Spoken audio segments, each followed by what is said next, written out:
پشاور والے لوگ بس آپ کو چاہیے خطیب، یہ خطیب حضرات، میں خطیب بھی ہوں، میں قاری بھی ہوں، میں حافظ بھی ہوں، میں مولوی بھی ہوں، میں مدرس بھی ہوں، مجھے اس چیز کا پتہ ہے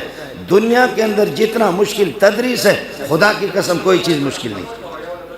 تدریس بہت مشکل ہے۔ معاف کیجئے گا مجھے، میں خود پیروں کے پیروں پہ قربان جاؤں، کیا کہہ رہا ہوں؟ پیروں کے پیروں پہ قربان جاؤں، لیکن یہ پیری کوئی مشکل نہیں ہے۔ ایھا القوم الذی فی المدرسہ کلما حصلتموہ وسوسا، یہ پیری مریدی جو ہے نا،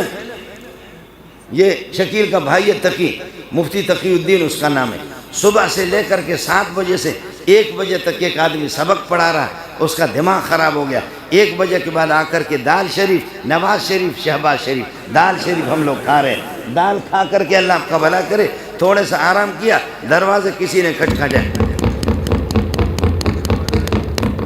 میں نے تقی سے کہا کہ بابا جا کر کے دیکھو، آ کر کے اس نے دیکھ لیا، آ کر کے مجھے کہا کہ ابا جی ایک بڑا مولوی ہے، اس کے بڑے بڑے بال ہیں، شکیل آپ کو نہیں کہہ رہا ہوں، یہ میرا بیٹا ہے، سمجھے شکیل، اس کے یہ بڑا قابل آدمی ہے ماشاءاللہ، اس کے بڑے بڑے بال ہیں ابا جی، اور 3-4 گاڑیاں آئی ہوئی، مرید آئے ہیں، خوشبو مہک رہی ہے۔ میں نے کہا بے غیرت جلدی بولا، یہ بڑا پیسے والا ہوگا، جلدی بولا۔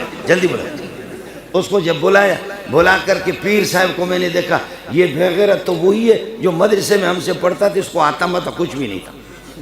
اس کو کچھ بھی نہیں آتا تھا۔ خیر اس کے مرید اس کی چاپی کر رہے ہیں، ادھر ادھر چاپی کر رہے ہیں۔ خیر پیر صاحب کو مجھے ہنسی آ رہی ہے، میں نے کہا بولو کیسے آنا ہوا، کس طریقے پر آپ آ گئے؟ کہنے لگے استاد جی میں نے کہا آپ کی زیارت کر لوں، اس کو پتا تھا کہ استاد جی مجھے چھوڑے گا نہیں۔ اچانک یہ ہے کہ ایک شیشہ اپنے جیب سے نکالا، کہنے لگے کہ استاد جی یہ آپ کے لیے، میں نے کہا چلتے چلتے فی الحال میرے پاس 9 ملکوں کا، برطانیہ ہے، فرانس ہے، انگلینڈ ہے، پتہ نہیں کیا 9 ملکوں کا دورہ کر کے آیا ہوں، پیر بناؤ، پیر بنا۔ ایک اس قسم کے ایک شیشہ نکال کر کے مجھے دیا، کہنے لگے 18-20 ہزار کے، اس وقت 18-20 ہزار کی بڑی قیمت تھی، مانا یہ کہ 1 لاکھ روپے کے، 1.25 لاکھ روپے کے ایک خوشبو، مجھے کہا استاد جی یہ خوشبو ابھی خریدیے 18,000 کی، جو آج کے لاکھ روپے بھی بنتے، استاد جی یہ آپ کے لیے میں نے لایا۔ میں نے کہا آپ کی بڑی مہربانی۔ مجھے ہنسی بڑی آ گئی پیر صاحب پر، وہ سارے مرید اس کو چاپی کر رہے، استاد کو پوچھ نہیں رہے، پیر صاحب کو شاگرد کو چاپی کر رہے۔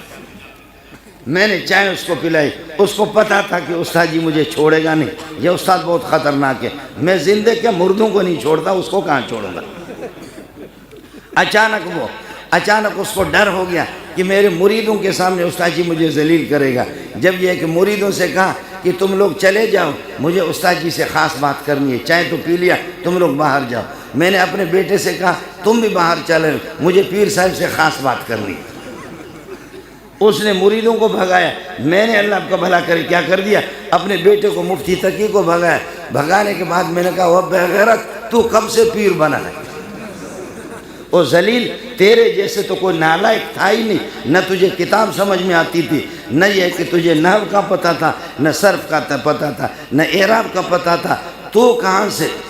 آج بھی ہمارے بہت سے لوگ، معاف کیجئے گا مجھے، میں وہ شوم مولویوں کی کسی بات کو چھپاتا نہیں، یاد کیجئے گا، آج کوئی جا کر کے، میں خانقاہ میں مجھے سلاسل اربع میں اجازت ہے، میں پیروں کا مخالف نہیں ہوں، میں تبلیغ کے اندر، میں تبلیغ ہماری ہے، ہماری جماعت ہے، لیکن ایک آدمی تبلیغ میں ایک چلہ لگایا تو علماء اس کے سامنے کچھ بھی نہیں ہے، نور اللہ مرکدو کو نور اللہ مرکدو پڑھتا ہے،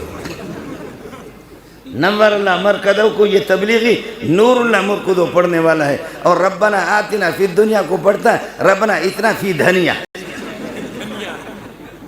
ربنا اتنا فی دھنیا، یہ اس قسم کے، اور پھر کہتا ہے کہ ایمان بنتا ہے یہیں سے بنتا ہے۔ یاد کیجئے گا علماء یہاں پر بیٹھے ہوئے، ایمان بنتا ہے بخاری سے بنتا ہے، ایمان بنتا ہے قرآن سے بنتا ہے، ایمان قرآن کی تفسیر سے بنتا ہے۔ جتنا بھی بخاری کتاب الایمان کے اندر میرے نبی نے فرمایا انا اعلمکم باللہ، سب سے بڑا عالم میں محمد ہوں،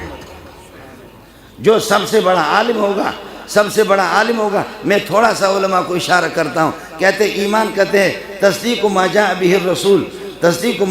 الرسول بضرورت اجمالا فيما علم اجمالا وتفصیلا فيما علم تفصیلا۔ اس چیز کو جو وحی جلی جو محمد رسول اللہ لے کر آئے اس کی تصدیق کرنا۔ قرآن کی تصدیق تفصیلی طور پر وہ بندہ کرے گا جو قرآن کی آیتوں کو جانتا ہے، اعراب کو جانتا ہے، ترجمہ کو جانتا ہے، تفسیر کو جانتا ہے۔ میری چھوٹی بیٹی ہے، ترجمہ اس نے پڑھا ہے، ترجمہ تو ہمارے ایک مولوی اسپیشل مولوی وہاں ایبٹ آباد میں رہتے ہیں، اسپیشل مولوی گیا، اس نے کہا کہ مستبشرہ چھوٹی بچی ہے میری 9-10 سال کی ہے، کہا کہ آپ نے ترجمہ پڑھا ہے، میں آپ سے پوچھوں ترجمہ؟ تو اس نے کہا کہ مولوی صاحب میرا کیا امتحان لوگے، ترجمہ نہیں ہے، تجھے تو شرم آنی چاہیے، لفظ ترجمہ نہیں ہے، لفظ ترجمہ ہے۔ کہا میرا